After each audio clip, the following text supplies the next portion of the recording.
All right, I think we shall get started. In the replies to the link, I'm going to put your your book link and your contact info and stuff in there so that it is available for everybody who listens to this afterwards as well. Just to get your name right, Dalitomma, am I pronouncing that right? You got it. It's like the Dalai Lama, but they call me the Dalitomma. Yeah, perfect. I got it right the first time. That's good. Yep. All right, so we're going to get started. Thanks for joining me. When I have guests on X, I usually start just a brief intro where you can kind of tell us a little bit about yourself that's not necessarily related to the book specifically, because we'll get right into that with some more detail. But anything you kind of want listeners to know, anything that you think significant maybe from past things as we lead up to this, and go ahead. Sure. Yeah, I've been in crypto since pretty much the beginning, 2011. Actually, my first website that I started was a site for living, working, traveling abroad and investing abroad. And I came across digital currency in 1999. The founder of eGold had submitted an article to me. So it always kind of piqued my interest in having a digital monetary system. And got into, read the white paper for Satoshi in 2011, or actually a little earlier than that. It took me about a year to figure out how to get my hands on some Bitcoin, and was able to buy some Bitcoin under $1, which was a really good deal considering it's $100,000 now. And, really had forgotten about it. In 2015, I was watching CNBC. I've been a trader all my life, and saw that Bitcoin hit $400, and I was ecstatic. I was like, oh, wow, I've got some of that. And, kind of dug back into it. Unfortunately, I sold most of what I had, but I ended up getting into Ethereum, which seemed to me at the time was like the Google of cryptocurrency. And that led to me writing a book, my first ebook. It was only like 60 pages, but it was about the disruption of Bitcoin, and got to travel to about 40 different countries because of that book, and speak on stages all over the world, and just saw how crypto was evolving around the world, but not in the United States, which I thought was interesting. And, it's been a passion of mine. I bleed blockchain. I love it. I love the idea of decentralization and smart contracts, being able to create ethical, agreements between people, without having to use an intermediary. And the disruption of blockchain was very real to me. I mean, I saw, I grew up in the internet, and, the internet was in 1991. I think I got into the internet, and to me, blockchain technology was going to be much more disruptive than the internet, because the internet's really about the publishing industry, and blockchain was more about the finance industry. So been involved in that, but other than that, been a father, been a husband of 35 years, and, lived on a farm for most of my life. And, I just, I really like innovative, disruptive technologies, and that's really what this is. And so I'm very much involved in it, and I believe in it. There's obviously been a lot of scams in the industry, but blockchain technology, as a technology, is really scam proof, done correctly. And that's what Bitcoin has done. And it's kind of proven to the rest of the world that it's here to stay. And President of the United States is even tweeting about it now. So if the leader of the free world, or president-elect, is tweeting about it, it's here to stay. So just excited about it, and excited about our discussion today. I've been given the term the Rosetta Stone of cryptocurrency. I'm not a coder, I'm not a technical person, but I have the ability to get people to understand what crypto is and what steps to get involved. And I recommend that everybody does.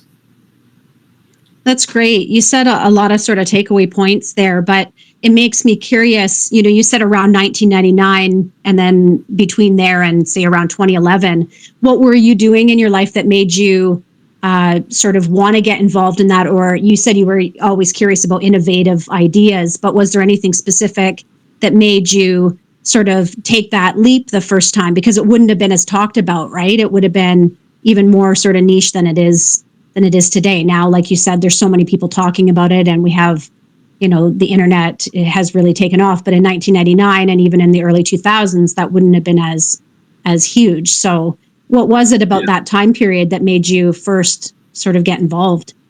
That's a funny thing. My wife, when we would go to dinner parties, she was like, don't tell people you're in crypto. Because, up till about 2017, if you were in crypto, you were either it seemed like you were in porn or you were in something, drugs or something like that. So it's kind of a funny thing that you say that. But it just, I've always, I don't know, I've always kind of been 5 years, 10 years ahead of my time when it comes to innovation. And I think probably the internet, it's probably the books I've read that made me look forward. Jeff Bezos says if you're going to get involved in something, you need to look forward 7 years and see what it looks like 7 years from now. So I've always kind of looked at things like that. And I've said, where will if blockchain can create an agreement with two people without needing an intermediary, what industries is it going to impact? And it's kind of like if you looked at the internet and you said, the underlying technology that makes the internet work is TCP/IP.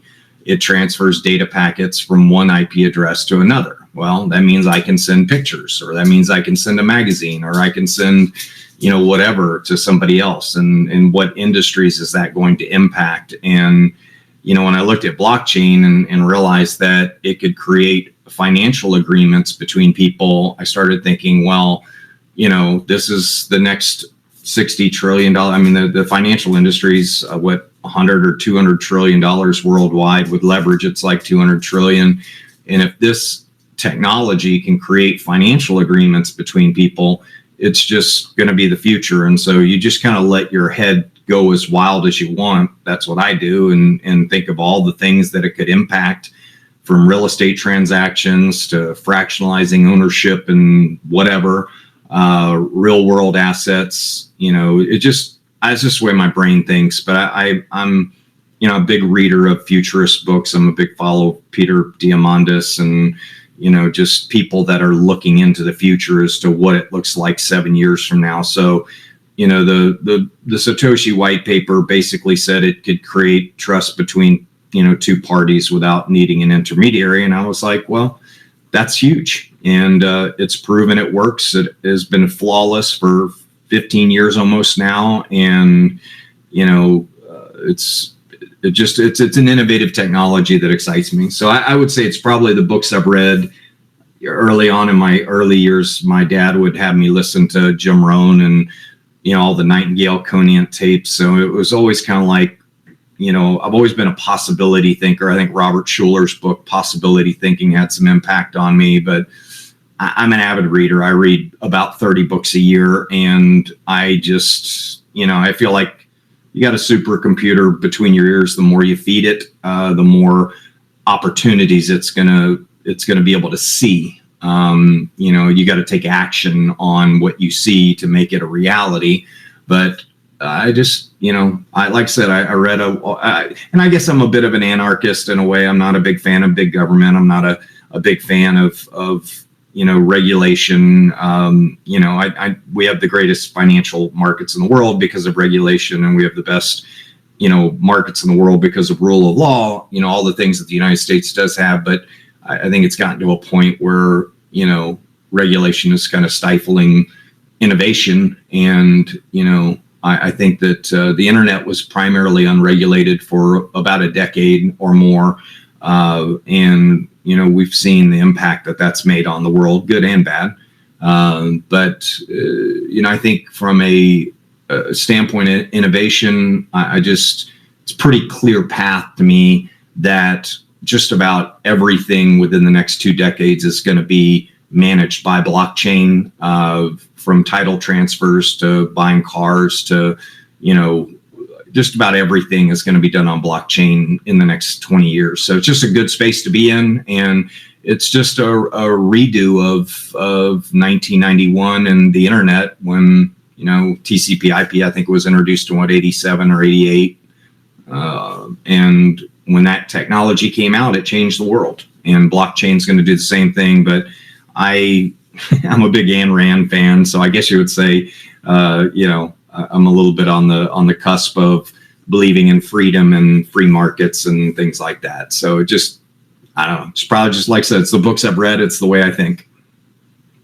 We're definitely on the cusp of huge change. It's not just all of the examples that you gave and the news stories coming out, but it's that really high profile people are getting behind it. And I think that shows a bit of the shift too, that it's becoming more accepted after all that time, sort of being on the fringes. I really like that I have somebody on the show who actually uses anarchy in its true definition, because so many people misconstrue what that word means. So it's nice to hear that. It sounds like you said you wrote that earlier book, and now you've just published a more recent one on December 1st. So take me through that whole concept of all the ideas that you had. Not everybody writes a book, right? Not everybody takes that and tries to share that information with other people in the way that you have. So let's kind of dig in a little bit to the book, and why did you choose to put it down, detail that for other people to read? Yeah. Well, let me go back to my first book just real quick. It was called The Seventh Disruption, and the definition of a disruption is when you cut the core value chain of something that's vital to an industry, a company, or even a country. And so when you think about disruption in what it means, it's like somebody says, "Oh, I got a skin cream that's disruptive." No, you don't. If you can knock 50 years off my looks or whatever, make me a teenager again, that's disruptive. But the reality is that blockchain definitely fits that disruption. And I've watched all the changes since 2015 because I've been intimately involved in the crypto industry since 2015. And it led me to really understanding the different use cases, as we say in the space. What's this? How are we going to use blockchain to solve this problem? And I stumbled across meme investing, or memes, and I lost $10,000 in my first 2 weeks. I was blown away at the potential of the industry, but I was blown away by the fraud of the industry as well. And I don't think you don't really write a book to make money. You write a book to create impact or influence. And I just saw an industry that had so much potential, like $1 trillion potential. And, I remember the first meme I invested in, I dropped like 1,500 into it, which is a lot to put into a meme. And in like 5 minutes later, this big red bar goes straight down on the chart. And I thought it was a graphical error on my monitor. I'm like, that didn't just happen, but it literally went to zero in a nanosecond. And I was really disheartened by the industry because, I said, well, maybe that, I researched it. I didn't know anything about it. So I would say I wrote the book because I don't want people to make the same mistakes that I did. And, like the first chapter, I cover the golden rule. Don't invest in a meme within the first 12 to 24 hours. If it just comes out, let it go up. It's probably going to come back down 90% or more. And if it's got legs, if it's got potential, if it's got a community, it could come rallying back. And 98% of the memes that are launched, there's like 10,000 launched a day. 98% of them go to zero within probably the first 4 hours. So it's a brutal industry, but it also can create life-changing income for people with the right strategy. And it did for me. I mean, out of probably 500 memes I've invested in the last 6 months, 5 of them hit big. And I just figured, I want to share that with people because it is gambling. I think there's some trading strategy to it. There's just in Vegas, there is a way to improve your odds with proper card playing. To me, the stock market is gambling too. You don't know what company is going to announce a big fraud case. I got involved in a whole bunch of telecoms back in the 90s that I invested in, and had the same thing happen on XO Communications. I woke up one day, the next day after I invested, and they announced bankruptcy. That's kind of getting the rug pulled out from under you. So I wrote the book. I wanted layman's terms. I wanted a blueprint that people could follow to where they wouldn't lose their life savings, on a meme coin. I just saw a news article on CNN about some guy that lost his life savings in the Haktua coin. I mean, he should have never put his life savings into a coin in the first place. And, just mistakes that people make. And then they I hate to say it, they blame their own ignorance. In some cases, it's a stupidity, but I don't want people to make the same mistakes I did. And I'm a very intelligent trader. I've been trading for 25 years and have done fairly well at it. But a novice that comes into the meme space will get absolutely slaughtered very quickly if they don't read this book. I mean that sincerely. It's $15 for the book is well worth, what I'm charging for it. It's going to save people lots of money if they read it. And it sounds like from what you're saying, like with 10,000, or more being launched a day, that's a fair bit of choice, but a fair bit of volatility. And that for a newbie, like you just said, to come into that, it's like a financial game of Monopoly and it's your first game, whereas somebody else has been playing for years. How can you compete in that? And if there is that gambling element to it too, you got the endorphins rushing, like you said, when something is successful, but then you come crashing down when it's not. So, what will people understand after reading it that maybe without the book? Like, what are, say, the top 2 or 3 mistakes you think people make? You said within the first 12 hours, don't support one, but is there anything else major that people should consider? Well, let's say you're starting with $1,000. If I'm trading $1,000, I won't put more than 3% into any one token. That's my limit. So that means $30. $30 can turn into 10 grand very quickly in the meme space. But there's also some filters that, there's probably 5 or 6 due diligence things you ought to do before you make an investment. People get caught up in the FOMO and they think, they're my friends. Like here's a great due diligence thing. I take the contract address, which every token has a contract address, and I post it in Twitter. I search the contract address because I want to see who's talking about the meme token. If there's nobody talking about it, I'm definitely not going to put $30 in it. Not even $30, which is, that's, not even a good bottle of red wine. But that, I won't even put that into it. So that's probably 2 things: searching the contract address on Twitter to see who's talking about it, trade sizing. Like when a token hits 50% gain, I'll take out 75% of what I have invested in it, and that gets all my initials out. And that's very important because that protects your principal. Warren Buffett says if you the number one rule of making money is not to lose money. And I like to get my initials out of a meme token as quickly as I can. And some people may argue with that, oh, you're not supporting the token. I'm not here to support. I'm here to make money, And I think when you get into meme investing, your thought is, I'm going to leave 25% in, and that's called a moon bag. And if that 25%, goes to 1,000x, well, I've made great profit on it. But I will tell you that if you put in 100, only 2 of them are going to probably produce a return for you. So the odds, you got to have a very strict money management strategy in the space.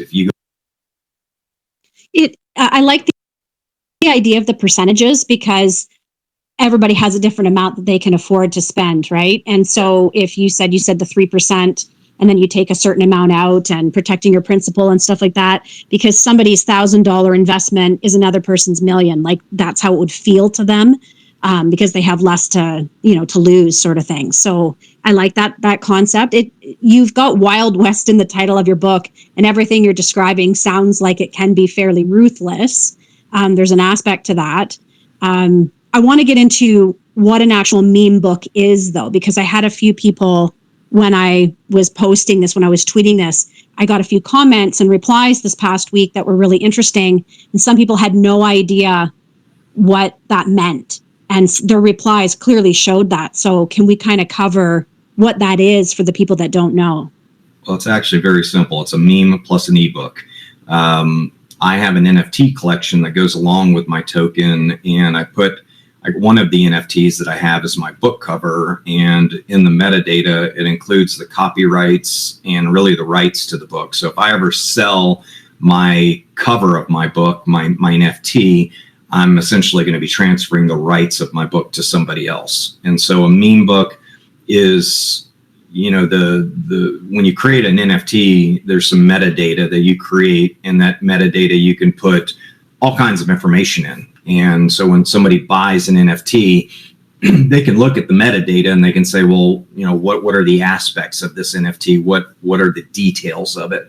And so a meme book is, to me, it's just a term I kind of came up with. I've seen it published one other time, but the idea is if I can transfer money via a smart contract, I can transfer the ownership rights of my book by smart contract too, if I want to. And so, you know, that NFT that I have is, you know, I've got it priced a lot higher because I'm not interested in selling the rights to my book. But if it gets really big and one day somebody wants to take it over, I can just sell them my NFT for whatever price I decide on, and they own the rights to the book and the copyrights and all of that. So a meme book is very simple. It's a meme plus an ebook. The dog on the cover of my book is really the meme. That's Bougie. And Bougie is our token. Bougie is a Shiba Inu, just like Dogecoin is. And our NFT collection has basically 70 unique NFTs of Bougie that were inspired by famous people. And then what we did is we embedded 1 million tokens in each one of our NFTs. So as the price of our meme token goes up, and we haven't launched it yet as of this interview, it'll launch December 15th. The value of the NFT will increase in value. The NFT is unique, and it's a one of one. Each one is. So they'll be unique in that regard because there's only 70 of them. But by adding in the meme tokens inside, or embedding it, if you will, infusing it with the meme token, as the meme token goes up in value, so will the price of the the NFT. And Raoul Paul, a real big podcaster, just yesterday was talking about the merge of NFTs and memes and how it's going to change the game. So we're a little bit ahead of the curve on that. But meme books, it's a meme plus an ebook. That's all. It's not rocket science. That's awesome, and the whole concept of selling the rights or like transferring the rights of the book, that's also, you mentioned just disruptive types of mindsets. It's interesting because that would only happen with typical books if, say, the author, you know, the copyright expired, the author passed away, and then so many years passed. But the way that you're making this sound is that this is something that can be ongoing and active, and, you know, can be happening while you're still here, and you're choosing, you know, who wants to buy that and so on. So it almost shifts the whole literary scene and makes it seem like an investment in and of itself, where that's not the normal mindset for publishing a book. Let me give you a little insight. Like, as an author, J.K. Rowling presented her book to 12 publishers and she was turned down. In today's world with meme books, she could launch a website, put a sample of the book on the website, and do a pre-sale on tokens and raise the money to get the book published. She could pre-sell her tokens, kind of like a crowdfunding deal, like a Kickstarter deal if she wanted to. And then, obviously her Harry Potter series became very successful. She could have said 15% of the revenues that I generate off the book will go into buying my token. And that will support the price of the token, or some token burning strategy. There's all kinds of unique things you could do. But think of all of the characters, within her book that could have become memes as well. In the movies, when we talk about mememedia, which I know we'll talk about, it really involves musical, literary, and visual art. And we'll talk a little bit about that more, kind of the memetics, the aspects of memetics, and all this IP, intellectual property, that all of these successful authors have, and movie producers and music producers. all of it has memetical value that can be turned into a meme and can create value within their community. But I think when you create a meme, your first thought should be, I'm going to use this meme to create community, and around that community, this community might buy some of my products and services or my books. And so the meme community, it's a community first and foremost of people that love gambling, that love entertainment, that love memes. And it's a lot of fun. It's a fun environment to be in. So using memes to finance projects, such as a short movie or a project, I think we'll see that in the next 36 months. Companies will come out and use memes to finance projects. I love that concept because, like you mentioned, Kickstarter and stuff like that, but this is just a completely new way of looking at that. And in some ways, it seems a lot easier to raise the funds. Like you said, people get turned down for traditional publishing all the time.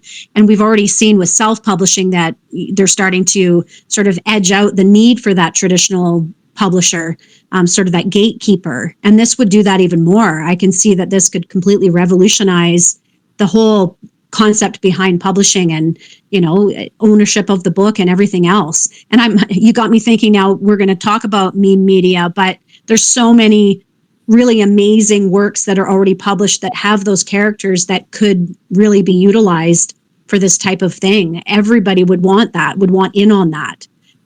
Because it's either nostalgic or they love the characters that much already. So that's not even to talk about new characters that will be created in the future. Let's chat about meme media. Tell us what your thoughts are. Yeah, let me throw another example. Iggy Azalea, she's a top pop artist, and she came out with a meme coin, a picture of her butt, basically, and it's called Mother. And she had a OnlyFans site. She dropped that. She was making $1 million a month on OnlyFans or something like that, and she dropped it to focus 100% on her meme token. And she's added utility to it now. She has a casino. She has some other things that she's adding that people can use her token. So when you can use the token, like with our token, if you buy $15 of Bougie, you can download the book for free from our website. Or if you own $50 worth of the token, you can gain access to my trading course and so on. So we're going to be adding a whole bunch of utility to our token as well. So if people do buy it, they can use things. But Mother's a unique token because it's done so well. She's about the only celebrity token that's done really well in the meme space because she's put in the work. Laura Shem did a great interview with her, and it really shows how intelligent she is and how she's approaching this. But you think about it, her token went to 20 or 50 million, something ridiculous. It's probably been higher than that. But her customers aren't just buying concert tickets from her. They're actually buying her token. Her token is actually buying people's houses, buying people's cars, paying for their children's education.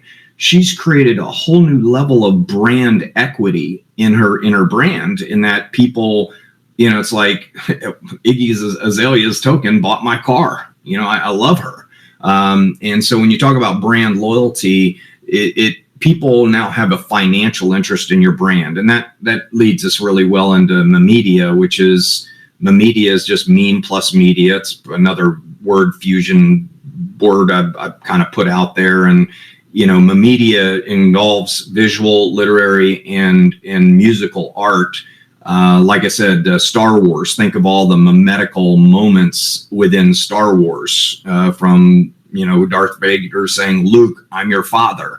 George Lucas could take that video clip, turn it into a meme, put it out on the internet. And if George Lucas did that, and the provenance was there, meaning the owner of the actual intellectual property put it out of such a memorable saying, people would buy up that memetical moment, if you will. They would invest in it. And, and that makes it very unique because there's so many Top Gun. Every movie's got memetical value to it. There's always a line or there's always a scene the person who took the picture of Jacqueline Onassis Kennedy sprawling over the back of the Lincoln to protect JFK, that picture is iconic. And the original owner of that picture could turn that into a meme. It's probably already been done. But, it's still a little difference when the person that has the provenance puts it out there. And if it's a big corporation, they have probably trillions of dollars of market value sitting in their old IP that they could bring into the meme industry. And that, with Meme Token Alliance, we're going to be focused on working with bigger corporations and celebrities that want to launch tokens the right way, meme tokens the right way. And there's just been a lot of celebrities that have stepped in the space and put out a whole bunch of scams, and it just needs to change because there's so much value there that people love. And if it's done right, it's $1 trillion industry. And so mememedia is what we're going to be focused on.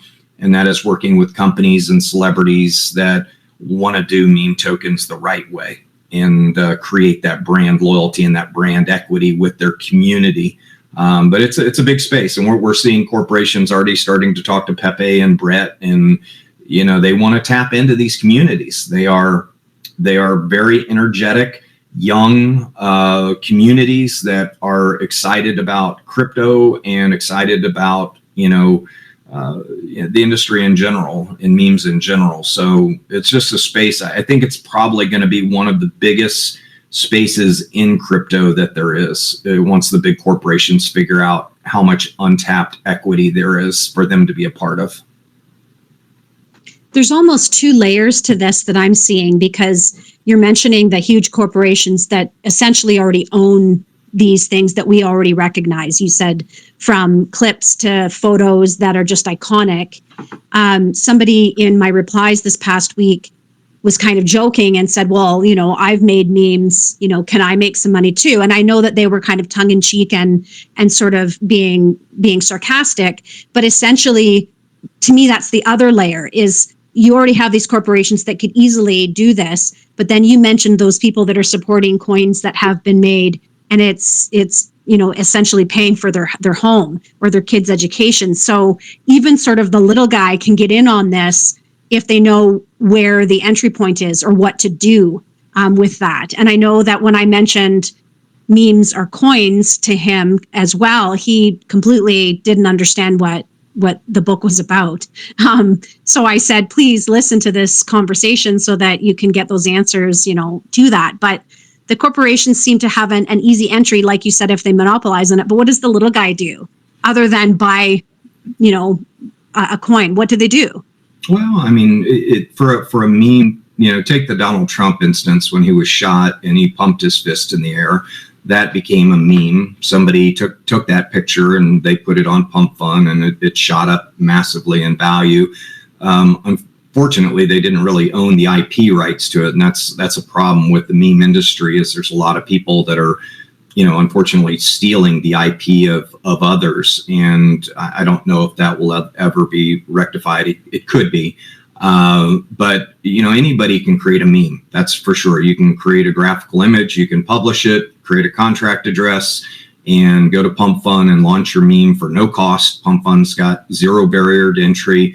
Anybody could launch a meme, but it's very difficult. I mean, it is, you got to build a community that's, there's trending memes, and then there are what I call conviction memes. The trending ones are like a moment that happens when Peanut, the squirrel, was murdered by the state of New York. Peanut became a meme, and it grew to $500 million in value. And if you would have put $100 into that when it launched, you'd be retired right now. Like 4 weeks later, you'd be done. You wouldn't have to work ever again.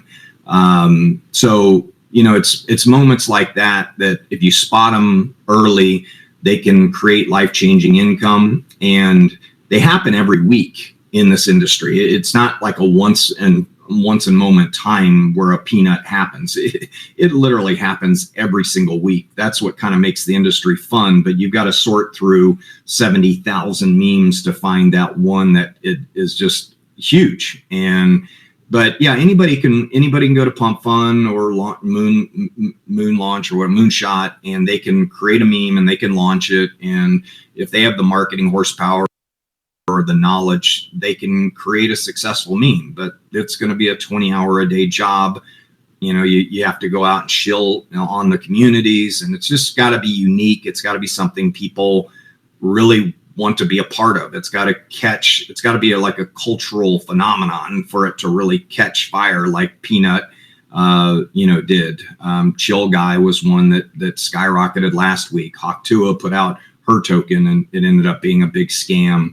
Went up to 500 million and went back down to almost zero, in no time. But, I don't think that was her fault. I think she partnered with some crooks that took advantage of her.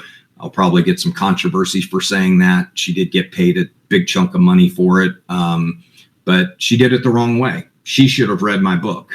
She could have created $1 billion meme, obviously because of her viral moment that she had. But it's like I said, it just something happens in every week. It's fun to keep an eye on trending moments. There's ways to create code to track what's trending on X and anything. Like I have a software program that tracks everything that mentions memes, and I can pull a report every day to see what's trending on X, because that's where memes take place. It's crypto Twitter. X is like the fertile ground for learning about memes. It's not really on Facebook. It's not on Instagram.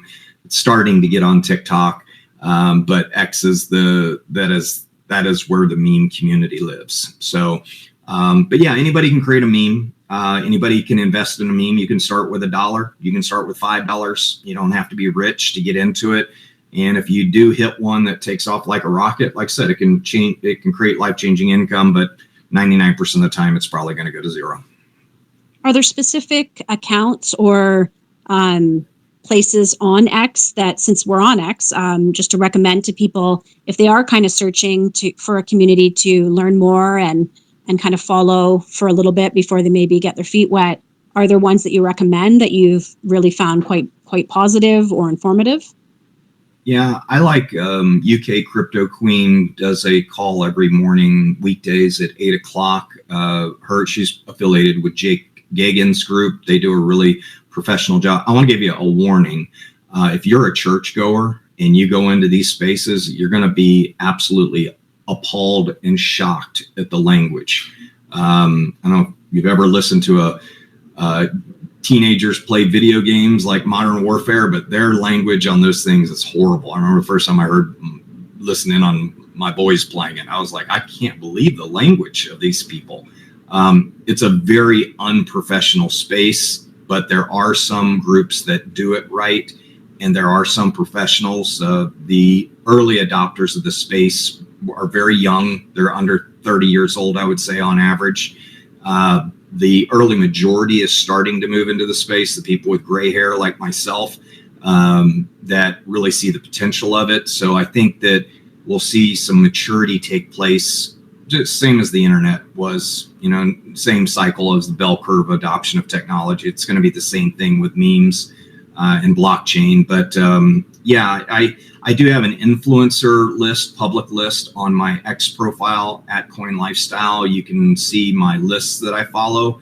So I do have a list of KOLs and meme influencers that you can follow my list and just kind of see what's going on. That should make it easier for you rather than trying to find it yourself. But there are XSpaces going 24 hours a day with different influencers. And like I said, just be ready for the language and be ready for some craziness, because it's a crazy space. I remember my wife and I are fairly conservative, and my wife was listening to one day while she was over listening to it and overhearing it, and she goes, "Why the heck are you listening to that?" And I just said, "It's just part of the culture." And but yeah, I have a list on my X account. You can go to my lists and you can follow most of the influencers that I'm following. There's people like Solana Princess and Fiddy and some other people that I follow that if they post something, I'm probably going to go do due diligence on it, because usually whatever they post is something they've done due diligence on. They don't post if they don't believe in it. And so you just got to find 5 or 10 influencers that you like, that have good track records, and that's an easy way to get into the space to start learning. It's fantastic. I teach high school, so your comment about the language makes me think it's the difference between like the hallway talk and the classroom talk, right? There's a totally different vibe between the two. Or the bathroom, so I'm used to that. I don't think I'd be too shocked. or the bathroom talk, could be worse. Right. Yeah. No, what's the future of this? Where we headed? Like, the literary thing really fascinated me because, I publish and have for a while now. But what other areas do you see this sort of becoming a part of, and why, and what do you think the impact will be? Well, I think any celebrity that wants to put in the work like Iggy's done, and they want to create brand loyalty and brand equity with their community. I think the music industry is ripe. I think the movie industry is super ripe. There's so many memetical moments that could be past IP that could be monetized by these corporations as they're looking to make more money and improve their shareholder returns. But I think more importantly, if they approach it that way, they're probably not going to do well. If they are interested in creating brand loyalty and brand equity and helping their loyal purchasers, improve their lifestyles, I think that would be good. If Top Gun, like I'm a big Top Gun person, my son's in the Navy, working to become a jet fighter pilot. And so we were always Top Gun fans. If Top Gun came out with, Tom Cruise, if you go back and you watch the old Top Gun, you realize how bad it was. I mean, as far as the lines, it was all just one-liners. The whole movie was. It was a great movie, but you look at the comparison to the new one compared to the old one, but there were so many lines in that movie that could be turned into memes and published by Paramount Plus or whoever owns Top Gun. And they could monetize the heck out of it. It could be a multi-billion-dollar meme journey for that, producing company. But I think the movie industry, the literary, the book industry, somebody like J.K. Rowling, all the characters that are in just about any famous book, The Hobbit, all of those books. Think of Game of Thrones. If they came out with all the characters that were in Game of Thrones, it's just, I think when Hollywood picks up on it, that they can not only do something worthwhile for their communities, but also make a buck. I think they're going to be very, very excited about this space. So I think literary, musical, and visual arts are all going to be a part of this. Artists, paintings, we saw, the NFT industry really explode. But I think combining memes with the NFT industry is going to add rocket fuel to the artist industry. Whether you're a musical or visual or a literary artist. And so, or a painter, that paints and you want to create, turn your paintings into memes and sell them, or build a community around it. And then maybe take the rest of your paintings and turn them into NFTs, so there's a combination of memes and NFTs that's going to really revolutionize the artistry space, if you will. What do you think's held people back so far?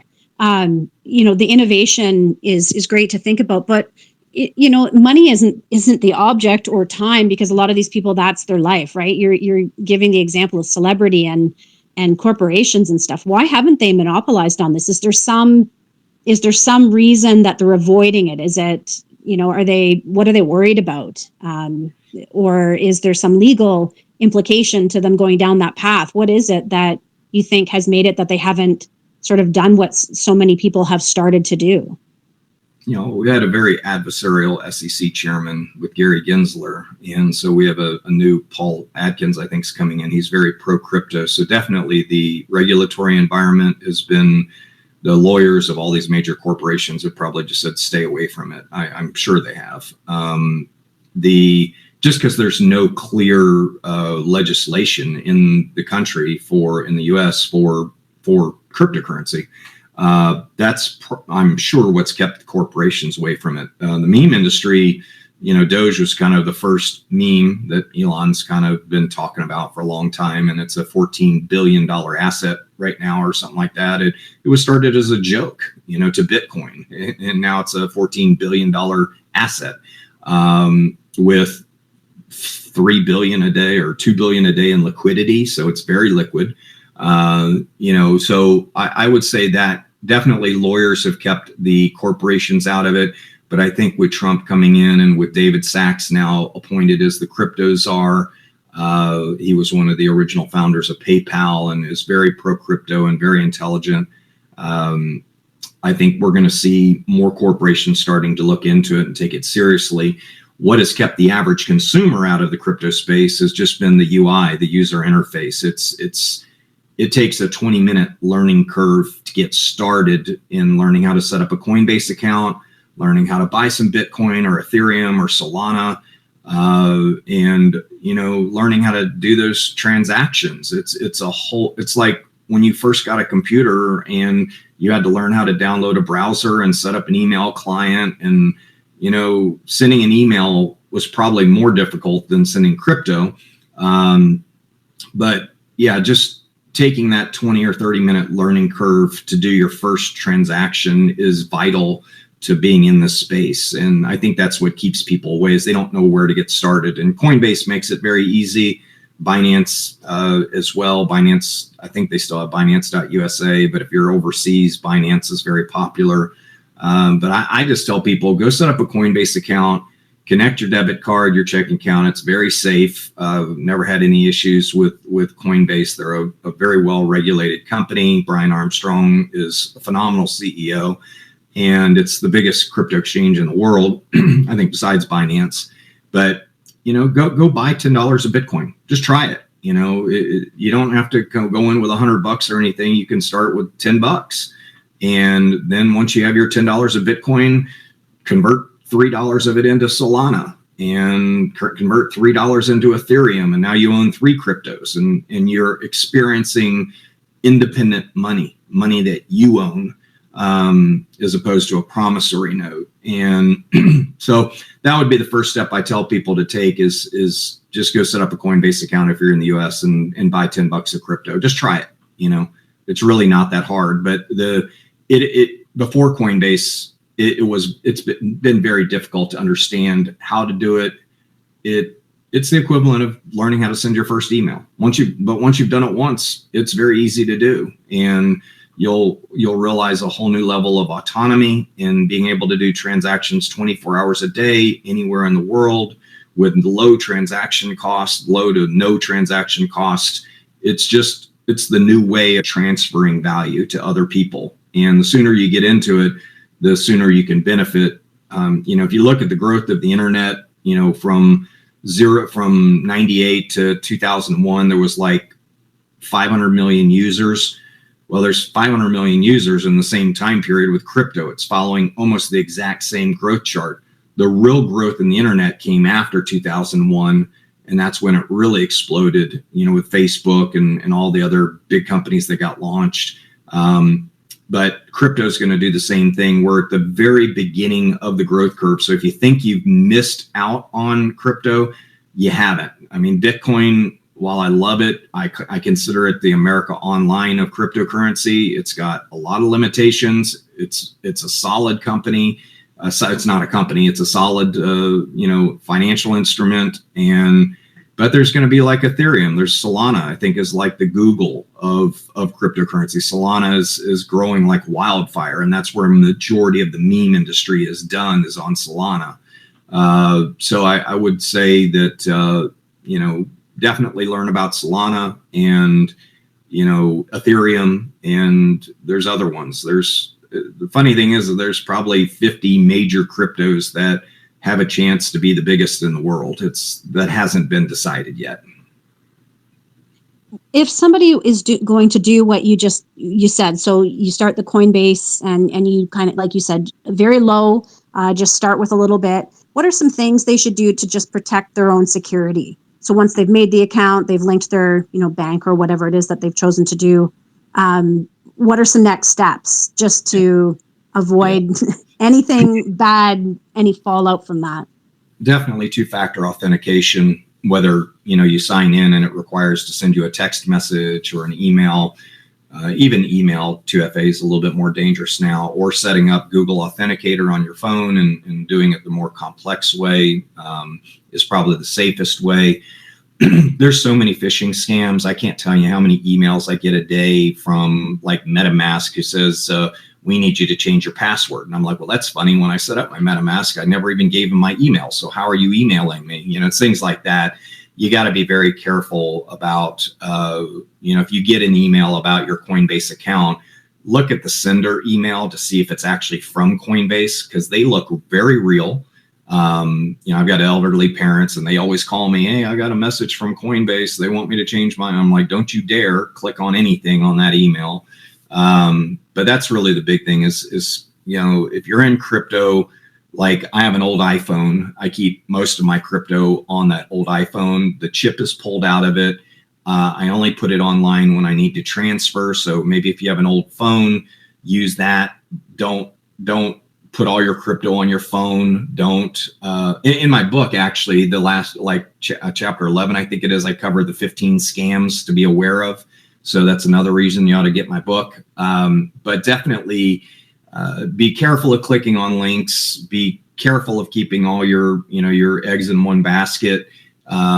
Definitely use an offline device if you have a lot of crypto or a decent amount, even if it's more than $1,000, practice keeping it offline on an old iPhone or Android phone. Like on my iPhone, I deleted all the apps. And I only have crypto wallet on there, couple crypto wallets that I use, but that's a really good way of, even if somebody does hack your home computer, they won't be able to gain access to your iPhone that doesn't have a chip in it and that is offline. So try and keep your crypto offline if you have a decent amount of it. And then also sending transactions for the first time, like if I'm sending a larger transaction to a vendor or something like that, I'll send $1 first and I'll say, did you get it? Because sometimes they'll give you the wrong address. They'll copy and pasted address and forgot it was in their clipboard, and they'll send you the wrong address and you just send them $1,000 and they're like, I didn't get it. And I'm like, well, I'm looking on the blockchain. I sent it to the wallet address that you gave me, and that's on them, but it could cause an issue. So just if you're doing larger transactions, make sure you send $1 first and say, did you get it? And then make sure you add that wallet address to your address book with their name on it. So, because once you send crypto to an address, it's irreversible. My biggest and probably only mistake I made was $5,000. I sent to Coinbase one time and I sent it to a wrong address and it's gone. There's nothing I can do about it. So definitely you got to be a little bit more careful, because you are the bank in this instance. And if you make a wrong transfer, there's no recovering. There's nobody to help you. Yeah, that's a good point. I'm intrigued again. It's kind of like a renewed interest, because I think it was about 2 years ago, I did make a Coinbase account and I did do a little bit of trading, and I started to get those emails that you said. And I never clicked on them, but I think just getting them irritated me or made me just think this is not a secure kind of platform or whatever. So then I just stopped. And maybe that wasn't the right reaction. I shouldn't have done that, because I was doing this a couple of years ago and completely lost interest because of it. So, you've given some good advice, I think, on how maybe to get started again and avoid the pitfalls, if you will. I get US government. The US government I was going to say that too. Recently hacked, and all of our data is out there anyway. So everybody's got your data. So you need to protect it from your computer to you. And you got to take another level of action to make sure that, because your data is out there now. I mean, it's like it was some ridiculous amount, 11 terabytes of data that was downloaded from the government, that it's everybody's information. Social security numbers, everything is out there now. It's on the hacker's database. There are databases out there that you can subscribe to and literally search for people's passwords. That's why 2FA is so important now, because there's a good chance, and Google does a good job of notifying you if your passwords are in a hacker's database, but chances are they are. And if you're not paying attention to that, They use very sophisticated computers to sit there and try your email with, tens of thousands of passwords per minute that they can, try and, brute force your passwords. And if you put online that you've got a lot of crypto and you're bragging about it, man, you're going to get hit left and right with emails trying to get to your crypto. So what would be one of the reasons people are sending money person to person? Like what uses does that serve? Because I love the concept of, avoiding the middleman. What reasons would you do that? I pay my AT&T bill with Bitcoin. They take Bitcoin. Paying international vendors like most of my web devs, I pay with crypto. It's really more popular overseas than it is in the United States. The three biggest countries that are adopting crypto, really Malaysia, Indonesia, India, Nigeria is probably the fastest growing in the world. Nigeria's got 210 million people in the state the size of Texas. They have 2/3 the United States population in one state, if you can even imagine that. So they use it quite a bit, but just transferring value. I use it every day. I'd say, 95% of my money is in crypto just because I've got a diversified portfolio and it grows a lot faster than, the dollar's been going backwards. So the dollar's been losing value. So I just don't like that, but I've got a diversified portfolio, of equities and real estate and crypto. And, I believe in, if I'm gonna have my M1, my money, stored, I'm going to store it in crypto. And I can pay just about anybody with it nowadays. Most people I deal with accept crypto as payment. That's fantastic to hear that it's moving in that direction. I found when I did make the Coinbase account, being in Canada seemed to limit a few of my options. It didn't seem like it was, accepted here as readily, sort of just the whole concept of it. So I think the United States is certainly moving in that direction anyway of acceptance. To be able to pay bills and stuff with it. We could never do that here. Canada is definitely more backwards when it comes to crypto. It's very difficult for Canadians to deal in it. But Coinbase, and you can set up what are called Web3 wallets like Phantom. You can set up MetaMask wallet, and those are you own the keys to those wallets. And as we say, if you don't own the keys, you don't really own your money. So if your money's on Coinbase, they could seize it, or Coinbase could go out of business. I don't think that's going to happen, but looking at like MetaMask, when you set up your wallet, they give you 12 keywords or 24 keywords, and you need to write those down. And imagine this: you memorize the 12 keywords in your mind, let's just say, and you decide you want to pick up and leave Canada, and you want to move to Grand Caymans. Well, you can just move to Grand Caymans and you can buy a brand new computer and you can download the MetaMask wallet, and the 12 words that you have memorized in your head, you just type them into the wallet, you restore your key, your private key, as they say, and all your money appears in your wallet. So you literally can carry your net worth in your mind if you want to and go anywhere in the world and access it. And I think that's really very cool. That's, to me, freedom of knowing that, how are you going to seize my money if it's in my mind? And not just that, but all the regulations on not being able to work where you want. I think what you just said there is huge because, somebody wants to move to a different place, whether it's a country, a state, or whatever, and then there's all these regulations where you're not even allowed to work. I think this could completely transform that regulation as well, right? Open up where people have a lot more choice, a lot more freedom of person and place. And it's fascinating to me just to think on where this could take us. Yeah. And the industry is becoming less volatile. with all the established ETFs that are coming out, you can now buy, your Bitcoin through BlackRock or through Fidelity now with an ETF. And the ETFs will really reduce the amount of volatility in the crypto markets, not in the smaller coins, but in Bitcoin, Ethereum, and Solana, the bigger ones that are getting ETFs established. Because the big players are now accepting consumer deposits. Companies like Fidelity are helping stabilize the price. So that makes it interesting.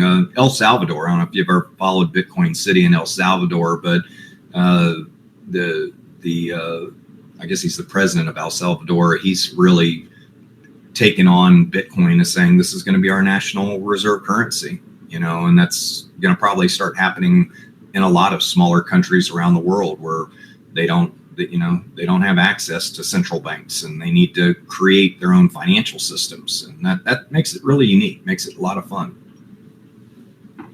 I think that's going to be a huge game changer. You don't have to rely on a central bank. You don't have to be beholden to loans. I mean, Canada has a huge problem with that. But we have so many problems that could be a whole other show. But El Salvador is doing it the right way. I think I have followed that a little bit. So why do people still react so emotionally to it? There's a lot of people that have it right in their bio. No crypto. Is it because of the scamming, do you think? Is that the reason why people have sort of this reaction to the topic? Yeah, I mean, for sure. I mean, mainstream media has really been anti-crypto for the most part for a long time. And now with Trump coming into office, it seems like everything's kind of changing tone. But yeah, I mean, some people they just don't know. It's kind of like there were people that used to say, I'm not going to put my credit card into the internet. When the internet first came out, I'll never use email. It's just more ignorance, which is not a bad thing. It just means you don't know.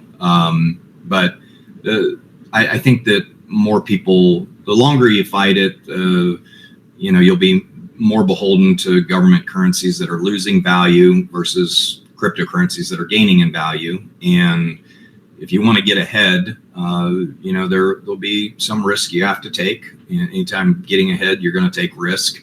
But, not having an anti-crypto mentality that's just like being in 1995 and saying, I'll never use the internet.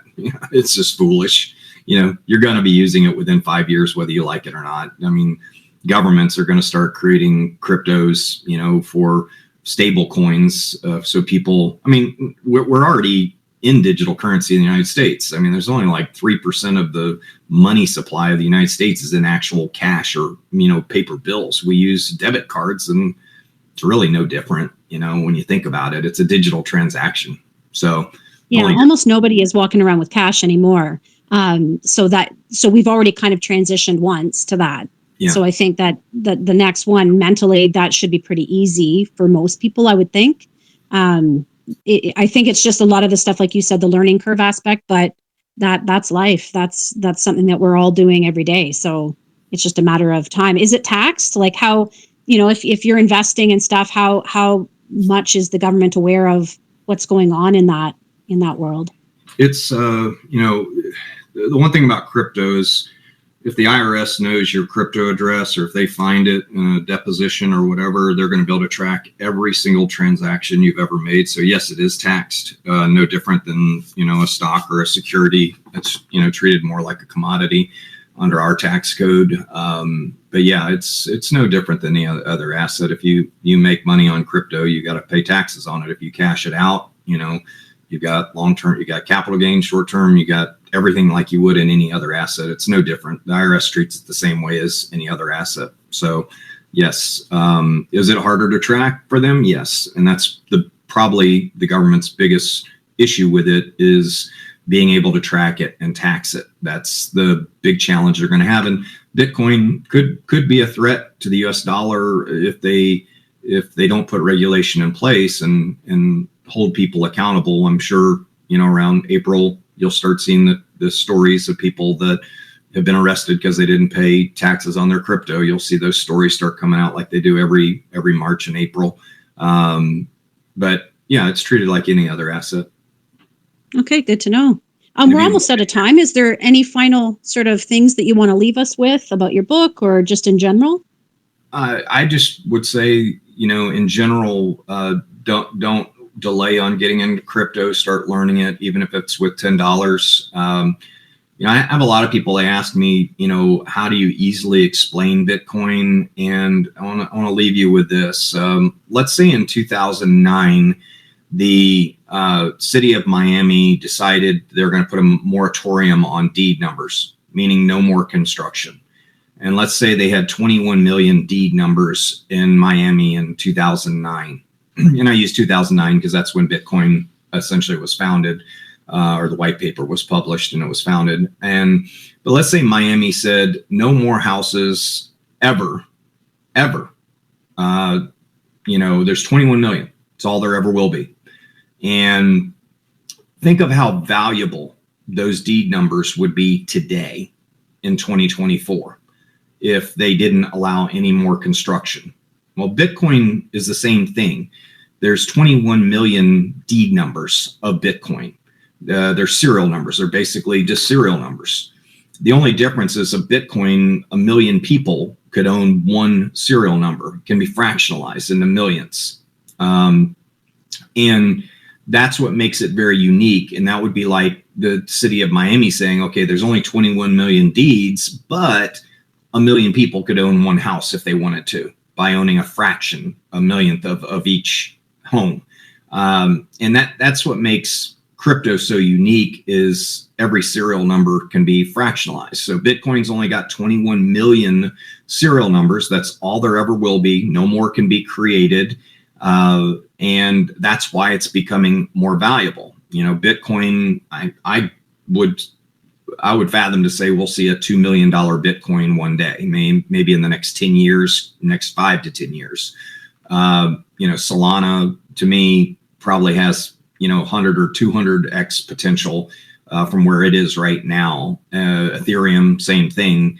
And there'll be other cryptos that come out that are better, faster. They implement, some cryptos will come out, will have AI built into their contract, and they'll do investing for you. So there'll be cryptos one day that have utilities built into them that actually do financial transactions for you. So I would just say that when you understand Bitcoin, think of Miami, think of 21 million deed numbers. There never will be any more. What would happen to the price of those deed numbers if Miami did that? The skyrocket, and they would have.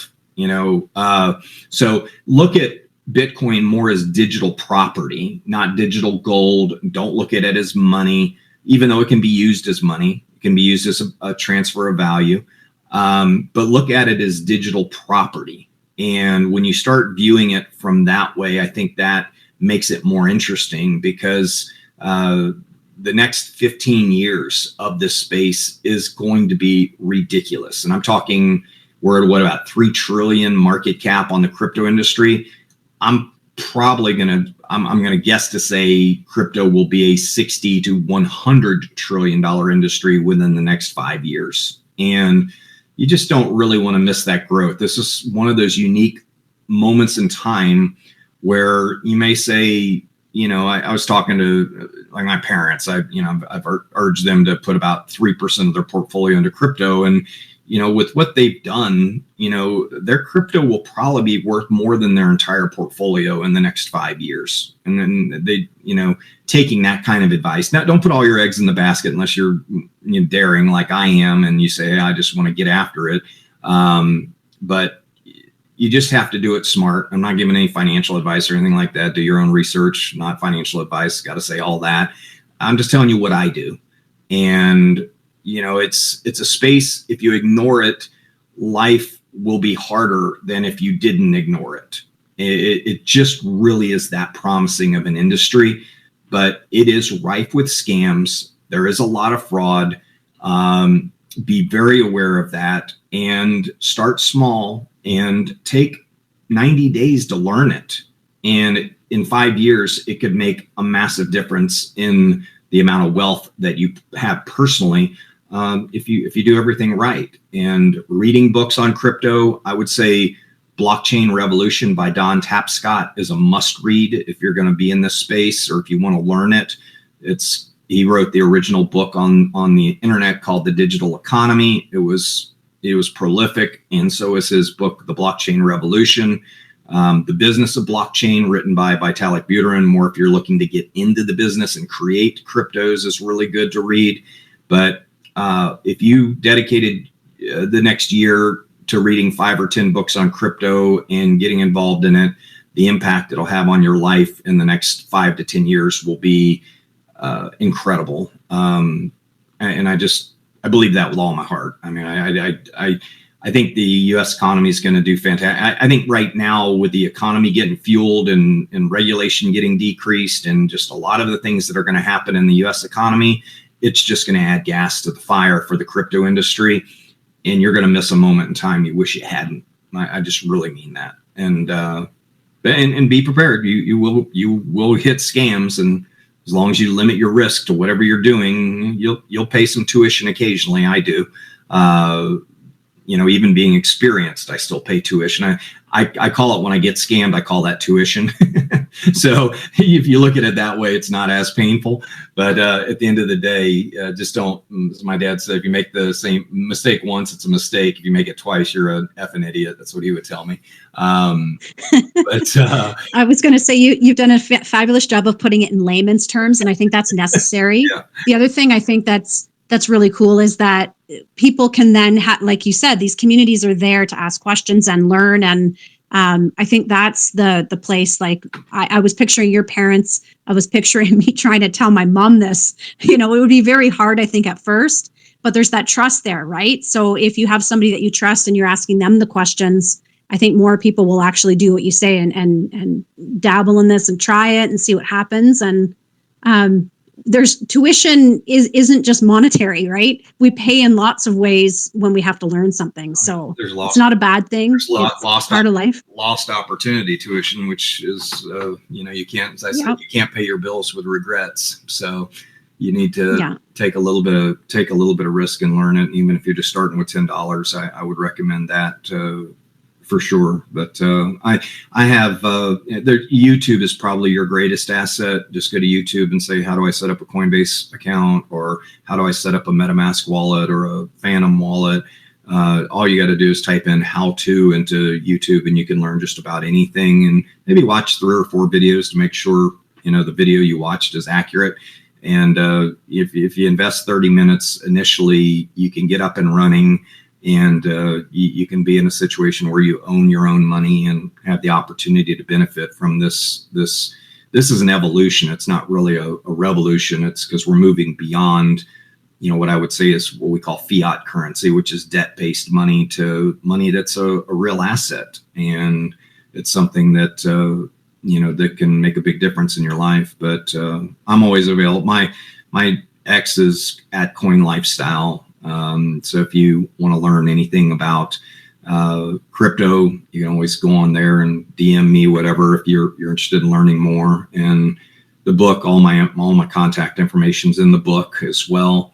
So you can reach out to me if you have questions, or we'll be doing, when we launch our Bougie token around December 15th, I'll be on Spaces probably every day. And my main thing is just to educate newbies. And that's really what that's why I put the book in 10 languages, is only 13% of the world speaks English. So my book is available in a whole bunch of other languages, so people from other countries can learn about this, because the world's a lot bigger than the United States. There's a lot more people outside the United States than in the United States. Yeah, that's excellent. Thank you so much, Dalitomma. Loved it. Great conversation. I'll be listening to it on the recording, and I will get back into it. You've encouraged me, got the spark. Thank you. Awesome. I appreciate your time. Yeah. Have a great day. You too.